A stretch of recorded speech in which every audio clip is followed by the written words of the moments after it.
ঝুনো কি করা যায় বলতো ভাই? সামনে পুজো টুজো আসছে, কোনো পয়সা কড়ি নেই কাছে, কি করলে ভালো হয় বলতো ভাই? কি আবার করবি, চল না কোনো কাজ দেখি। কি কাজ দেখবি বলতো? হ্যাঁ, যে কাজই দেখি কেউ বলে দিনে 200 টাকা 100 টাকা। আজকালকার দিনে ওরকম কামালে কি হয়? নিজে খাবি কি, পেটে দেবি কি, আর পুজোয় হাত খরচা করবি কি, আর ওই গার্লফ্রেন্ড টার্লফ্রেন্ড এসব নিয়ে ঘোরাবি বা কি বলতো ভাই? নিজে খেতে পাই না আবার গার্লফ্রেন্ড করছে, চুপ কর তো। তাও কথা মন্দ না বুঝলি ভাই, ঠিকই বললি। কিন্তু কি কাজ করবি বলতো? হ্যাঁ, সেটাই তো মাথায় আসছে না। বল, কদিন আগে ফুচকার ব্যবসা করলাম, সেটাও কোনো ভালো মানে কিছু পেলাম না। দোকান খোলার আগেই তোলা বাজরা এসে হাজির। হ্যাঁ, কি করবো বলতো এখন? হ্যাঁ, সামনে পুজো আসছে, বাবারও কাজ সেরকম হলো না, আর এখন বর্ষাকাল তো দেখ না কিরকমই চলছে। সে ঠিক আছে, কিন্তু পাকাদা কোথায় দেখতে পাচ্ছে না তো, এখন আসছে না, ব্যাপারটা কি বলতো? পাকাদার আবার কি? হ্যাঁ, ভাগ্নে কামায় ওইদিকে, হ্যাঁ গ্যারেজ চালিয়ে কি কম পয়সা কামায় বল? একটা একটা গাড়ি 250 টাকা 500 টাকা 1000 1200 3-4 হাজার টাকা অব্দি নিয়ে নেয়। এবার বল, সারাদিনে কতটা গাড়ি আছে? পাকাদার আবার কোনো চিন্তা? হ্যাঁ, আর ওদের তো জমি জায়গা আছে, আমার আর তোর যত টেনশন। ঠিক বলেছিস না? হ্যাঁ দেখ, এই কদিন আগে বাবা কিরকম একটা কুকাণ্ড করলো। হ্যাঁ, এই মার কাছ থেকে পয়সা টয়সা ধার করে নিয়ে ওইসব করলাম, তোর কথা শুনে আবার সেই কোথায় বাবা টাবা তাদের কাছে গেলাম, দেখ তারপর পুরো নিঃস্ব হয়ে গেলাম। হ্যাঁ, এমনি কাজ কাম করিনি, তার উপরে এই হাল।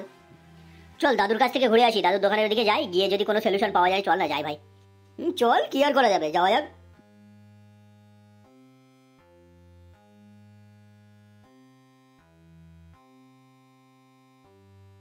ওরে দূরে কিনারা মাঝি গো পিয়ারা, ও মাঝি খেতে যাও রে।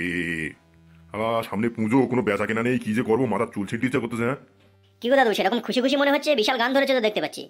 আরে গান আর কি ধরবো বলতিনি। হ্যাঁ, কোনো বেচা কেনা কিছু নেই, সবজির দোকানটা দেখতে পাচ্ছি মাছি তাড়াচ্ছি সেই সকালটা বসে বসে। সামনে আবার পুজো, হ্যাঁ জামাই মেয়ের বাড়ি কাপড় চোপড় দিতে হবে। হ্যাঁ, কৃষি যে কি করবো আমার কিছু বুঝতে পারছি না, বুঝলি? দেখো তো, তোমার তো একটা লাইন আছে, আজ না হয় কাল খদ্দের আসবে, তুমি বেচবে, এ করবে, আর আমরা তো খালি ঢন্ডন করে ঘুরে বেড়াই, আমাদের কি হবে বলো তো? হ্যাঁ, তো তোরা আবার ঢন্ডন করে ঘুরে বেড়াস কেন? তোদের কি কেউ বলেছে নাকি যে তোরা ঢন্ডন করে ঘুরে বেড়া? তোরাও কাজ কর। ঠিক আছে, তাহলে এক কাজ করবো, তোমার এই সবজির দোকানের পাশে একটা সবজির দোকান খুলবো আমি। শালা পাগল টাগল হয়ে গেছিস নাকি তুই? হ্যাঁ, এই এত অল্প বয়সে, এই জন বয়সে, হ্যাঁ কেউ সবজির দোকান কেউ খোলে? হ্যাঁ না না দাদু, এমনি মজা করছিলাম, সবজির দোকান খুলি আমি। হ্যাঁ, হ্যাঁ, সে যাই হোক, সেই দুই মাল কই? হ্যাঁ, কোথায় গেল? তাদের দেখা যাচ্ছে না আজকাল। সে যেখানেই থাকুক এখানে চলে আসবে, আমি এতটুকু জানি, তুমি দেখো না, একটুখানি ওয়েট করো। হ্যাঁ, আর কি ওয়েট করবে? হ্যাঁ, ওদের জন্য এমনি জিজ্ঞাসা করলাম তোকে। হ্যাঁ, বলতে বলতে দুই মাল হাজির, তুই ঠিকই বললি, বুঝলি পাকা? কি রে, তোরা কোথায় ছিলিস? হ্যাঁ, আমি ওইদিকে খুঁজলাম, তোদেরকে পেলাম না। কোথায় খুঁজেছো? হ্যাঁ, আমরা তো তোমাকে খুঁজছিলাম, তোমাকেও তো পেলাম না।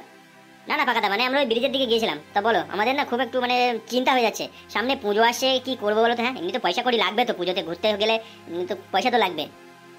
পয়সা লাগবে না তো পানি দিয়ে চলবে না। হ্যাঁ, কাজ কর কাজ কর। তা কি কাজ করবো বলো তো দাদু? আর এদের শুধু কাজ কাজ, থাম তো ভাই, কি কাজ করে কি হবে বলতো? দেখবি পুজোও ঠিক কেটে যাবে, সময়ও কেটে যাবে, সব ঠিক হয়ে যাবে, অত টেনশন নিয়ে কোনো লাভ নেই। তোমার না হয় ভাগ্নে কামাচ্ছে, তোমার বাবার পেনশন হচ্ছে, আমাদের আর কি? হ্যাঁ, আমাদের দেখলে তো আমার বাবা কদিন আগে কুকাণ্ড করলো, এখান থেকে ওখান থেকে পয়সা ধার করে নিয়ে তোমাদেরকে নিয়ে গেলাম, সেই বাবার কাছে গেলাম, সেসব পয়সা এখন দেনা শোধ দিতে হবে। আমার মাথা খারাপ হয়ে যাচ্ছে। আমার মাথায় কিন্তু একটা আইডিয়া, ভালো রকম আইডিয়া আছে, বুঝলি সোনা? শুনো, তোরা যদি করতে পারিস তবে আমি দেবো আইডিয়াটা, আর নাইলে দেবো না ফাঁপো করে।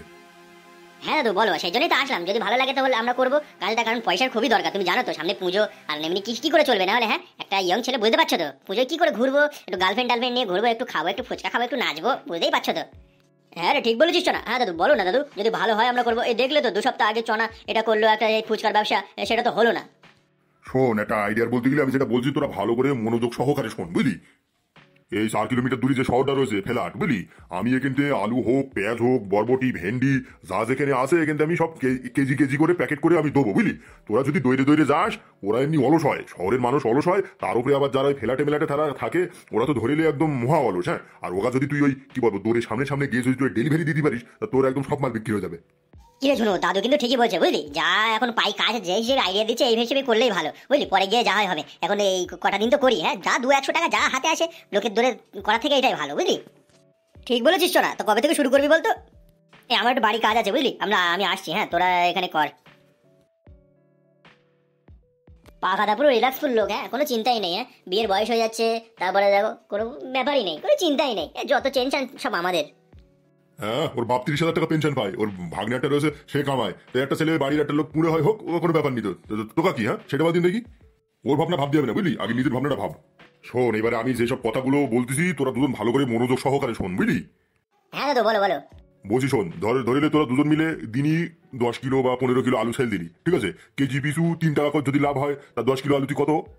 10 কিলো আলু তো কত, আর ওই 5 টাকা।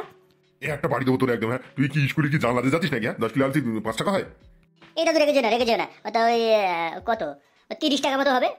হ্যাঁ, এবারে তো ধরো তুই 30 টাকা তুই আলু তুই ধরো তোর হলো। এবার তুই ধরো পেঁয়াজ বিক্রি করলি। হ্যাঁ, পেঁয়াজ একটু লাভ বেশি। পেঁয়াজ ধরো তুই 5 কিলো পেঁয়াজ বিক্রি করলি, কেজি পিছু তোর 10 টাকা 12 টাকা 8 টাকা এরকম থাকলে ঠিক আছে। তারপর তুই ধরো ভেন্ডি বেচলি, এরকম প্যাকেট প্যাকেট করে নিয়ে যেতে হবে। আর শোন, একবার যখন ঢুকে যাবি ফ্ল্যাটে, ওখানে একটা সিকিউরিটি গার্ড থাকে, ওরে বলবি যে আমি অমুক ফ্ল্যাটে অমুক 2 নম্বর এরকম বলবি যে অমুক জায়গায় যাচ্ছি। কেন ওটা বললে কি হবে দাদু? আরে মহা মুশকিল, কথাটা কমপ্লিট করতে দে, ভালো করে শোন তারপরে তো শোন। ওই তুই যদি বলিস যে আমি এমনি যাবো গে এরকম হকারি মতন, ওটা হবে না। ওই তুই এমন ভাবে বলবি যেন তুই ওখানে ডেলিভারি দিতেই যাচ্ছিস। হ্যাঁ, কিন্তু তুই তো আগে থেকে অর্ডার পাসনি, তুই এমনি যাবি গিয়ে এবারে তুই যখন দেখবি যে এরকম একটা দৌড় ওরকম একটা দৌড়, তুই দৌড়ে দৌড়ে গিয়ে আগে বেল বাজাবি। বেল বাজালি কেউ যদি আসে তো তুই বলবি যে বাজারে এই দাম বিক্রি হচ্ছে, আমরা এই যে তোমার বাড়ি এসে দিচ্ছি তার জন্য এই দাম। হ্যাঁ, তুই বাজার থেকে 2 টাকা যদি কমলিস তাহলে লিখি বাধ্য, বুঝলি? এমনি কুড়ি হয়, মালেরা নিচে আসি চায় না। মানে আমার কথাটা বুঝতে পারিস তো? সিকিউরিটি গার্ডটা তো মানে পটিয়ে নিতে হবে একটু। যদি সিকিউরিটি গার্ডে যদি পটিয়ে মোটিয়ে করে যদি তুই যাতে পারিস তারপরে হবে, কারণ তুই আগে থেকে অর্ডার পাসনি তো, তুই ওখানে যাবি তারপরে বেসবি। এবারে সেই তোর বলতে হবে আগে থেকে যে ওই অমুক জায়গায় ওই আলু পেঁয়াজ দেবে বলে সেই জন্য আমি যাচ্ছি, এরকম বলে বলে তুই যদি সব মাল ও ভেতরে খালি হয়ে যাবে, কারণ প্রচুর লোক বলো, বুঝলি?